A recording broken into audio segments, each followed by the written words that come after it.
आप लोगों का प्रथम क्लासेस के YouTube चैनल में बहुत बहुत स्वागत है। आज हम लोग स्टार्ट करने जा रहे हैं नंबर सिस्टम। सिंप्लीफिकेशन के बाद सबसे इम्पॉर्टेंट जो है मैथ्स का जो सेक्शन है वो है नंबर सिस्टम। इसको समझना बहुत ही जरूरी है, नहीं तो आगे आपको फिर प्रॉब्लम क्रिएट होगा। तो इसको अच्छे से थोड़ा समझते हैं, आगे जो भी चैप्टर पढ़ेंगे ना तो वहां पे इसका काम जरूर आएगा। और बिहार एसएससी, एसएससी, बैंक, हर एग्जाम में चाहे वो रेलवे का हो, किसी भी ग्रेड का रहे, वो नंबर सिस्टम से सवाल रहना ही रहना है, वो रहता ही। तो इसलिए इसको हम लोग यहाँ पे समझते हैं। तो यहाँ पे आते हैं कि नंबर सिस्टम जो है ये है क्या, हमारा संख्या पद्धति, इसको इंग्लिश में हम लोग बोलते हैं। और यहाँ पे अब आते हैं कि बेसिक्स ऑफ नंबर सिस्टम में जो हम लोग को सीखना है आज, वो क्या क्या सीखना है। तो वो सीखना है कि इसमें जो क्वेश्चन का टाइप्स रहता है वो मैं अभी आपको बता रहा हूँ। इसमें है जैसे कि प्लेस वैल्यू, ठीक है, किसी भी नंबर का प्लेस वैल्यू क्या होता है, फेस वैल्यू क्या होता है, इवन नंबर क्या होता है, ओड नंबर क्या होता है, प्राइम नंबर क्या होता है, नंबर ऑफ प्राइम फैक्टर बताइए, को प्राइम नंबर बताइए, ठीक है ना। तो इस तरह से और भी और देखते हैं कि और क्या क्या रहता है। इसमें और रहेगा डिविजिबिलिटी रूल, बहुत सारा एग्जाम में क्वेश्चन आते रहेगा आपको। इसके बाद रिमाइंडर थ्योरम रहता है कि क्या शेषफल क्या बचेगा वो आपको बताना है, ठीक है। फाइंड द यूनिट प्लेस बताना है कि यूनिट प्लेस पे कौन सा नंबर आएगा, वो सम करने पे, डिवीजन करने पे या मल्टीप्लिकेशन करने पे वो आपसे पूछा जाता है। इसके बाद find the number of zero पूछा जाता है कि किसी पर्टिकुलर नंबर को अगर हम लोग मल्टीप्लाई करते हैं तो कितना नंबर आएगा। इसके बाद एक रहता है कि नंबर से बेस्ड सवाल रहता है कि उसमें अगर किसी भी पर्टिकुलर नंबर को अगर हम उसमें जोड़ दें या घटा दें तो वो चेंज होके ये बढ़ जाता है, घट जाता है, रेशियो रहेगा, परसेंटेज रहेगा, इस पे मिला हुआ रहेगा। तो नंबर सिस्टम को सीखना बहुत ही जरूरी। तो अब आ जाते हैं हम लोग, ठीक है। तो आज हम लोग क्या देखते हैं, तो ये देखिए कि फेस वैल्यू और प्लेस वैल्यू ये क्या होता है। तो फेस वैल्यू, प्लेस वैल्यू, जैसे कि हम लोग किसी भी नंबर को देखिए, अगर हम किसी नंबर को, चलो तो अब यहाँ पे प्लेस वैल्यू और फेस वैल्यू को हम लोग यहाँ पे देखते हैं कि होता क्या है। तो जैसे कि हम लोग बचपन से अभी तक पढ़े हुए हैं, ठीक है, कि किसी भी नंबर को हम लोग बचपन में अभी पढ़े हैं, जो 4 क्लास 5 क्लास में जो स्टार्ट होता है ना, वहीं पे देखिए, अगर किसी नंबर को अगर हम लोग 25 लिखते हैं, ठीक है, तो क्या बोलते हैं, 25 नहीं बोलते, हम लोग बोलते हैं 20+5। कहने का अर्थ क्या है कि यहाँ पे ये जो 25 है ना, तो ये इसमें हम लोग क्या बोलते हैं, यूनिट प्लेस। ये जो हो जाएगा ना, तो ये हो जाएगा वंस, हो जाएगा टेंस, हो जाएगा 100, इसके बाद 1000, 10,000, इस तरह से हम लोग बोलते हैं। इकाई, दहाई, सैकड़ा, हजार, 10,000, लाख, 10 लाख, इस तरह से बात करते हैं, ठीक है ना। तो यहाँ पे अगर समझिए कि यहाँ पे किसी को लिखते हैं तो कैसे लिखते हैं, तो यहाँ पे जो 5 का वैल्यू है तो वो क्या है, तो 5 है मेरा इकाई के जगह पे, तो इसको हम लोग क्या करते हैं, इसको 1 से गुना करते हैं, है ना। और 2 जो है वो कहाँ है मेरा, टेंस के जगह, यानी दहाई के जगह, तो इसको हम लोग क्या करते हैं, इसको 10 से गुना करते हैं। यानी कि क्या हो गया, अगर दोनों को जोड़ेंगे तब हमारा क्या आता है, तो 25 आता है। बचपन में इस तरह से हम लोग एक्सपेंडेड फॉर्मूला पढ़े होंगे, तो वही चीज यहाँ पे है। तो ये प्लेस वैल्यू, फेस वैल्यू, ये आपको बताना है। तो यहाँ पे वही अभी आपको मैं बेसिक समझा रहा हूं, ठीक है, कि ये 5 जो है, तो 5 का फेस क्या है, तो 5 का 5 तो 5 ही बोलते हैं उसको, ठीक है। 2 का फेस क्या है, 2 है, ठीक है, उसका पर्टिकुलर जो फेस है वो उसका फेस वैल्यू। इसके बाद उसका प्लेस वैल्यू, तो प्लेस वैल्यू क्या हो गया, जैसे ये 5 है तो 5 कहाँ है, इकाई के जगह पे, इसलिए इसको क्या किए हम लोग, 1 से गुना किए। और 2 जो है वो क्या है आपका, दहाई के जगह, यानी टेंस के जगह, तो उसको हम लोग क्या किए, 10 से गुना किए, ठीक है। तो यानी कि 2 का प्लेस वैल्यू हमारा क्या हो गया, ठीक है। तो 2 का प्लेस वैल्यू यहां पे क्या हो गया, तो ये 20 इसको बोलेंगे। अगर 2 का हमको प्लेस वैल्यू बोलना है तो क्या बोलेंगे, 20 बोलेंगे। और 5 का प्लेस वैल्यू बोलेंगे तो क्या बोलेंगे, तो 5 तो इकाई की जगह है तो क्या बोलेंगे, 5 ही होगा। 5 को 1 से गुना करेंगे तो कितना आएगा, 5 ही आएगा। क्लियर है ना। तो इसी तरह से यहां पे आपसे कुछ भी सवाल दे सकता है। यहां पे जो सवाल आपको कोई भी डिजिट मान लेते हैं कि यहां पे अगर आपको देता है कि जिस तरह से, जैसे कि अगर हम इस पे क्वेश्चन देखें कि अगर आपसे पूछा जाता है यहां पे, ठीक है,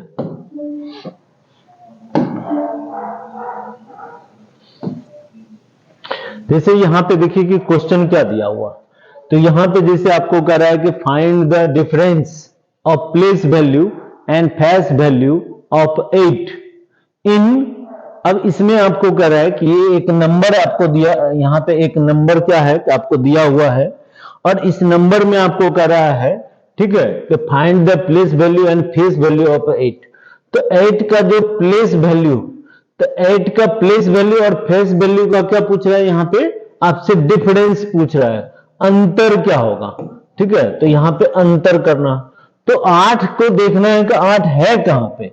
तो ये इसको क्या पढ़ेंगे हम लोग, वंस, टेंस, 100, 1000। तो 1000 की जगह है तो ये क्या हो जाएगा, ठीक है।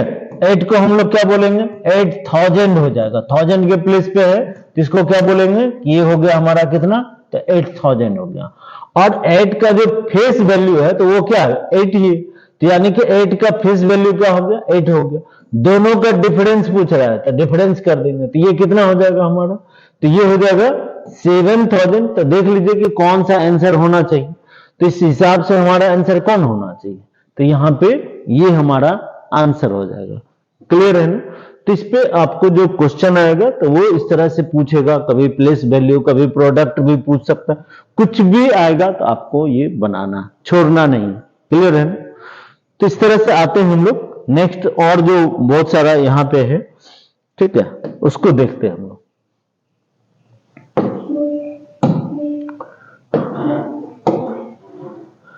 अब आते हैं कि यहां पे हम लोग को और क्या क्या रहेगा। तो देखिए अभी और भी हम लोग यहाँ पे, जैसे हम लोग यहाँ पे पढ़े थे, तो और भी बहुत सारा प्लेस वैल्यू के बाद, जैसे कि अगर हम लोग बात करें यहाँ पे, तो और क्या पढ़े थे हम लोग, ठीक है, प्लेस वैल्यू, फेस वैल्यू था। इसके बाद जैसे कि यहाँ पे अगर हम लोग बात करें थोड़ा सा, ठीक है, तो इसके बाद था इवन नंबर, ठीक है। तो इवन नंबर वाला पोर्शन में देखिए इससे सवाल ऐसे डायरेक्ट आएगा नहीं, ये आएगा कब, तो इसके साथ में कुछ और आपको क्वेश्चन आएगा, ठीक है, कुछ और देगा। जैसे एवरेज बनाइएगा तो वहां पे भी इससे रहेगा।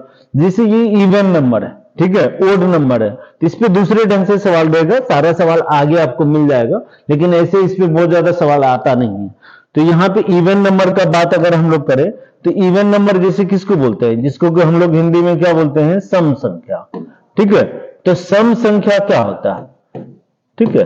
तो सम संख्या हम लोग किसको बोलते हैं, ठीक है। तो सम संख्या जो हम लोग बोलते हैं, जिसको जैसे कि 2, 4, 6, 8, 10, 12, इस तरह से जो डॉट डॉट डॉट डॉट तक रहेगा, ठीक है, दो दो का डिफरेंस रहता है, ठीक है। तो इस तरह से हमारा क्या हो जाएगा, तो ये हमारा सम संख्या हो जाएगा। क्लियर है ना। तो ये सम संख्या कभी कभी नहीं रहेगा, तो वहां पे आपको मान लेना है कि सम संख्या क्या, अगर आपको पता है कि यहां पे हम लोग क्या देख रहे हैं कि दो सम संख्या के बीच में 2 का डिफरेंस होता है, तो यहां पे अगर आपको कभी दे दे 3 लगातार सम संख्या है, कोई भी सवाल रहे, तो वहां पे x मान के बनाना है। अगर कुछ मेंशन नहीं रहे तो आप ऐसे बना सकते हैं कि अगर एक x होगा तो दूसरा क्या हो जाएगा, दूसरा जो हमारा इवन नंबर होगा वो क्या हो जाएगा, x+2 हो जाएगा। तीसरा अगर होगा तो क्या होगा, x+4 हो जाएगा। इसी तरह से x+6, x+8, इस तरह से हमारा नेक्स्ट नंबर होते जाएगा, ठीक है ना। इसी तरह से नेक्स्ट आते हैं हम लोग कि यहां पे अब आते हैं कि ये आपका ओड नंबर में पूछ रहा है। तो ओड नंबर हम लोग किसको बोलते हैं, जैसे कि ओड नंबर क्या हो गया, तो ओड हो गया हमारा जिसको 1 को भी बोलते हैं, ठीक है, 1, 3, 5, 7, 9, 11, 13, 15। तो इस तरह से जो है इसमें भी ये क्या हो जाएगा, तो इसको हम लोग बोलते हैं ओड संख्या, यानी कि जिसको हिंदी में क्या बोलते हैं हम लोग, विषम संख्या बोलते हैं, है ना। तो ये विषम संख्या किसको कहते हैं, तो ये आपको आना चाहिए। इसमें भी क्या रहता है कि दो दो का डिफरेंस रहता है, ठीक है ना। तो इसको आप देख लीजिएगा। इसमें भी अगर आपको मानना पड़े तो अगर एक विषम संख्या अगर x होगा तो दूसरा अगर क्या होगा तो x प्लस यहां पे क्या लिखेंगे 2 लिखेंगे। क्यों कि ये जो दो आपको ओड नंबर दिख रहा है, ठीक है, तो यहां पे 2 कंसेक्यूटिव ओड नंबर के बीच में कितना डिफरेंस होता है, तो 2 का होता है। इवन में भी 2 का होता है, ओड में भी 2 का होता है, तो ये ध्यान रखिएगा। क्लियर है ना। आगे इस पे सवाल आएगा। आगे बढ़ते हैं हम लोग। नेक्स्ट जो पार्ट है यहां पे हम लोग क्या देख रहे हैं कि और हमको क्या दिख रहा है कि प्राइम नंबर। तो प्राइम नंबर का छोटा सा हम आपको बता दें कि प्राइम नंबर हम लोग बोलते किसको। तो प्राइम नंबर देखिए क्या किसको बोलते हैं, जिसको प्राइम नंबर को हिंदी में सबसे पहले क्या बोलते हैं, इसको बोलते हैं हम लोग अभाज्य संख्या बोलते हैं, ठीक है। अभाज्य संख्या मतलब, ठीक है, कि जो किसी से मतलब ये सिर्फ अपने आप से और 1 से डिवाइड हो, उसको हम लोग क्या बोलते हैं, तो उसको बोलते हैं अभाज्य संख्या या प्राइम नंबर बोलते हैं, ठीक है। तो ऐसा सबसे छोटा अभाज्य संख्या कौन सा होता है, तो ऐसा सबसे छोटा जो अभाज्य संख्या होता है वो होता है हमारा 2, ठीक है। इसके बाद होता है हमारा 3, इसके बाद होता है कौन 5, इसके बाद होता है 7, 9 तो नहीं हो, 9 क्या हो जाएगा, वो 3 से भी डिविजिबल है, इसलिए 9 नहीं होगा। तो 7 के बाद हमारा क्या होगा, ठीक है, तो 7 के बाद क्या हो जाएगा हमारा, तो ये हो जाएगा हमारा 11, 11 के बाद क्या होगा 13। इस तरह से आपका जो है ना ये प्राइम नंबर वाला रहता है सेक्शन। नंबर ऑफ सीरीज बनाइएगा तो वहां पे भी कभी इवन नंबर का पैटर्न चलेगा, कभी ओड। अगर हम लोग नंबर को नहीं समझेंगे तो फिर बनेगा नहीं, इसलिए पैटर्न को समझना बहुत आसान है, ठीक है। बहुत लोग आप लोग जानते होंगे, ठीक है, लेकिन मैं शुरू से पढ़ाऊंगा, एकदम 0 से लेके हीरो तक आपको पढ़ा दूंगा, ठीक है। और आपको बेशक है कि आपको बहुत अच्छा लगेगा, ठीक है, आपका एग्जाम में क्वेश्चन छूटेगा नहीं। चलिए अब नेक्स्ट आते हैं, नेक्स्ट पार्ट जो है, तो अभी ठीक है, तो अब यहां पे नेक्स्ट हम लोग क्या देख रहे हैं, अब है नंबर ऑफ प्राइम फैक्टर। ये पूछा जाता है सवाल कि नंबर ऑफ प्राइम फैक्टर क्या होगा। जैसे कुछ भी अगर आपको यहां पे कोई भी नंबर दे दे, जैसे कि मान लेते हैं 16 है तो 16 पे पावर 17 दे दे, यहां पे आपको दे दे 27 पे पावर 6 दे दे। इस तरह से अगर कोई नंबर आपको दे दिया, इस पे पूछेगा कि नंबर ऑफ प्राइम फैक्टर बताइए। तो अब यहां पे हमको क्या दिख रहा है, प्राइम फैक्टर है क्या, नहीं है, तो इसको 16 है ना, तो इसको पहले अब तोड़ी, तो इसको हम लोग कैसे, तभी हम लोग पढ़े हैं कि 2 जो है सबसे छोटा प्राइम नंबर क्या होता है, तो 2 होता है। तो 2 पे पावर यहां पे क्या हो जाएगा, तो यानी कि इस तरह से हम लोग बोल सकते हैं तो 2 गुना 2 गुना 2 गुना 2, है ना। 16 को पहले तोड़ेंगे किस में, तो ये जो प्राइम नंबर है उसमें कन्वर्ट कर दिए, इस तरह से उसका गुणनखंड बना दिए। अब इस पे पावर है 7, यानी कि सब पे पावर हो जाएगा यहाँ पे क्या, तो ये चारों बार हो जाएगा इस तरह से, है ना। तो यहां पे क्या हो जाएगा आपका, तो इस पे यानी कहने का मतलब 2 पे भी पावर 7, 2 पे ऐसा 4 बार होगा ना, तो यानी कि 28 हो जाएगा यहां पे, ठीक है। तो इसको पहले क्या करना, वही प्राइम नंबर में आपको तोड़ लेना। क्लियर है ना। तो या तो इसको इसे जैसे अगर या आप डायरेक्ट करना चाहें तो ये अगर आपको पता है कि हाँ 16 जो है कितना का पावर होता है, 2 पे पावर 4 होता है, तो आप 2 पे पावर 4 कर लीजिए और पावर 7 कर लीजिए। तो पावर पे पावर क्या होता है, तो मल्टीप्लाई होता है। तो इसको क्या करेंगे, तो डायरेक्ट हम लोग बोल सकते हैं कि 2 पे पावर कितना हो जाएगा 28, इस तरह से 28 हो जाएगा, ठीक है। अब यहां पे देखिए कि ये 27 को अगर हम लोग यहां पे तोड़ेंगे प्राइम नंबर में, तो किस तरह से 27 क्या होता है, तो वो सबसे छोटा जो प्राइम नंबर क्या होता है आपका 3 होता है। तो 3 पे हमको पता है कि 3 पे पावर 3, हाँ है ना, यानी 3 को 3 बार गुना करेंगे तो क्या आता है 27 आता है। तो 3 पे पावर 3 और इस पे पावर 6 करेंगे तो ये कितना हो जाएगा हमारा, ठीक है। तो ये यहां पे हमारा कितना हो जाएगा, ठीक है। तो ये हो जाएगा हमारा 3 पे पावर, अगर यहां करेंगे तो बात करें तो कितना हो जाएगा तो ये हो जाएगा 18। तो अब यहाँ पे पूछ रहे कुल अभाज्य गुणनखंडों की संख्या क्या होगी। अगर इस पे ये total number of prime factor अगर पूछे तो अब यहाँ पे फैक्टर कितना हो गया। अब ये 2 वाला पे हो गया 28 और 3 वाला पे ये कितना हो गया आपका 18। तो टोटल हमारा कितना हो जाएगा। तो यहाँ पे हम लोग बोल सकते हैं कि ये क्या हो जाएगा हमारा, तो ये हो जाएगा 46 हो जाएगा। तो इस तरह से 28 में 18 जोड़ेंगे तो कितना आ जाएगा, तो ये 46 आपका हो जाएगा। क्लियर है। तो ये प्राइम फैक्टर वाला भी रहेगा, अगर आपको कहीं दिखे, ठीक है, कितना भी नंबर है बस उसको चेंज कर देना, कन्वर्ट करने के लिए आपको आना चाहिए, ठीक है ना। तो उधर हम लोग क्यूब भी पढ़ाए, स्क्वायर भी पढ़ाए, तो वो सब एक दूसरे से क्या है कि रिलेटेड है। तो यहाँ पे आपको काम करेगा, इसको आपको बनाना है। नेक्स्ट आते हैं हम लोग, ठीक है। नेक्स्ट क्या देख रहे हैं यहाँ पे हम लोग, ठीक है। तो ये को प्राइम नंबर है। तो को प्राइम नंबर हमको बोलते किसको है, ठीक है। तो को प्राइम नंबर देखिए किसको बोलते हैं हम लोग, जिसको हिंदी में क्या बोलते हैं, को प्राइम नंबर को क्या बोलते हैं हम लोग, सह अभाज्य संख्या। क्या बोलते हैं, सह अभाज्य संख्या। और सह अभाज्य संख्या क्या होता है, ठीक है।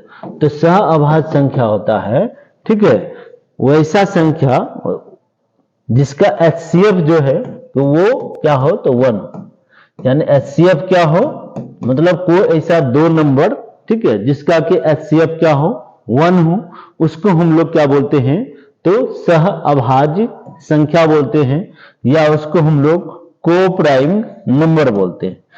जितना भी आपका लगातार संख्या होता है ना, जैसे कि अगर जैसे ले लीजिए जैसे 2 3, तो ये क्या है, को प्राइम, ठीक है। यानी कि इस तरह से अगर हम लोग यहाँ पे भाग दें 3 में तो क्या हो जाएगा, यहाँ पे भाग देंगे तो कितना आएगा, यहाँ से लगेगा एक बार, है ना। तो यानी कि यहाँ पे हम क्या कहना चाह रहे हैं, जिसका कि एचसीएफ 1 हो, तो अब 1 से फिर तो 2 में लगेगा। तो जितना भी लगातार जहां पे भी नंबर है ना, जैसे 3 4 4 5 कोई भी नंबर ले ले, ठीक है, तो वो क्या होगा, वो को प्राइम नंबर ही होता है, ठीक है। तो इसमें बहुत ज्यादा सवाल रहेगा नहीं, फिर भी आपको आना चाहिए कि किसको बोलते हैं, ठीक है। कभी भी देखिए कि कभी भी कोई 2 इवन नंबर जो है ना को प्राइम नहीं हो सकता है, तो ये ध्यान रखिए। कभी भी अगर जैसे यहाँ पे 8 है, कभी कभी सवाल क्या करेगा कि आपको 3 4 ऑप्शन दे देगा, और वहां पे हम लोग बाद में देखेंगे सवाल, सारा सवाल लेंगे, ठीक है ना। हर सेक्शन पे सवाल जो भी अभी तक पूछा गया है उसको हम लोग, उसमें जो बेस्ट सवाल होगा ना वो आपको एग्जाम्पल के तौर पे देंगे, तो ताकि आप लोगों का क्वेश्चन छूटे नहीं, ठीक है ना। तो कभी कभी आपको क्या ऑप्शन में दे देगा कि आप बताइए निम्न में से कौन जो है कि को प्राइम नंबर नहीं, ठीक है। तो वहां पे 3 नंबर ऐसा रहेगा जो को प्राइम रहेगा और एक ऐसा रहेगा जो को प्राइम नहीं रहेगा। तो ये आपको आना चाहिए, ठीक है, कि किसको हम लोग बोलते हैं को प्राइम नंबर, किसको बोलते हैं, ठीक है। तो यहां पे ये चीज आपका आना चाहिए। तो क्लियर है ना। तो इसको यहां पे आपको देखना पड़ेगा। तो देखिए नंबर सिस्टम जो है ना बहुत सारा है, आपको अभी टाइप बताया ना बहुत सारा है, और सब पे आपको कंसेप्ट थोड़ा सा सीखना पड़ेगा, हाँ या ना। तो यहाँ पे अभी हम लोग क्या देख रहे थे कि ये प्राइम नंबर का जो कुछ बेसिक चीज है ना, तो अभी बस आज हम लोग इतना ही सीखे हैं, ठीक है। अभी इस पे कम से कम 4 या 5 वीडियो तो बनाना पड़ेगा, ठीक है। हर सेक्शन पे जितना भी टाइप अभी आप बताएं, तो अब जो नेक्स्ट पार्ट है ना, तो वहां पे देखिए कि क्या क्या रहेगा, जो आपका टाइम टेकिंग करने वाला है, तो उसका कंसेप्ट आपको सीखना पड़ेगा। जैसे कि अब डिविजिबिलिटी का रूल, तो ये आपको बहुत अच्छे से यहाँ पे क्या करना पड़ेगा, तो ये सीखना पड़ेगा। तो डिविजिबिलिटी का रूल जो है ना बहुत बड़ा सवाल सब आपको आते रहेगा, ठीक है ना। तो वो सारा जो है कि एक क्लास में तो समझिए कि आपका डिविजिबिलिटी का रूल लग जाएगा, एक क्लास में रिमाइंडर थ्योरम आपको लग जाएगा, फाइंड द यूनिट प्लेस में मान के चलिए ये दोनों सेक्शन मिला के कम से कम एक क्लास, मतलब 5 से 6 वीडियो में आपका पूरा जो है कि ये नंबर सिस्टम क्लियर हो जाएगा। कुछ एमसीक्यू भी आपको करा देंगे, जितना भी अच्छा अच्छा सवाल है हर सेक्शन से जो बेस्ट सवाल होगा वो आपको मिल जाएगा, ताकि आपका कंसेप्ट क्लियर हो जाए। लेकिन इतना सवाल से आपका काम बिल्कुल नहीं चलेगा। आपके पास जो भी बुक होगा अवेलेबल, आप उससे प्रैक्टिस करिए, ठीक है, तो फिर आपका अच्छा हो पाएगा, ठीक है। तो जो भी आपको लगता है कि जिसका भी आपको बुक लग रहा है, कि अच्छा है, आप उससे बना सकते हैं। ऐसे हम तो अड्डा ही प्रोवाइड करते हैं, ठीक है। अड्डा के साथ मेरा, अड्डा 247 के साथ मेरा काम पार्टनरशिप है, तो हम तो उसी के बुक से यहाँ पे क्लास में जो ऑफलाइन अगर पढ़ाते हैं तो उसी बुक को हम रिकमेंड करते हैं, उसी बुक से हम पढ़ाई कराते हैं, ठीक है। तो उसमें है कि बहुत अच्छा अच्छा सवाल है। ऐसे आपको जो अच्छा लगे आप स्वतंत्र हैं, ठीक है। तो अगर आपको ये वीडियो अगर अच्छा लग रहा है, क्लास अगर अच्छा लग रहा है, तो आप चैनल को सब्सक्राइब करें, लाइक करें, शेयर करें, ठीक है। और आप कंटिन्यू बने रहें। आपका पूरा BSSC का पूरा आपको इस तरह से आप घर बैठे अपना तैयारी कर सकते हैं अगर चाहें तो, ठीक है। और ज्यादा अच्छे से करना हो, ठीक है, तो आप ऑफलाइन क्लास भी ज्वाइन कर सकते हैं, ठीक है। चलिए हम लोग मिलते हैं नेक्स्ट क्लास में।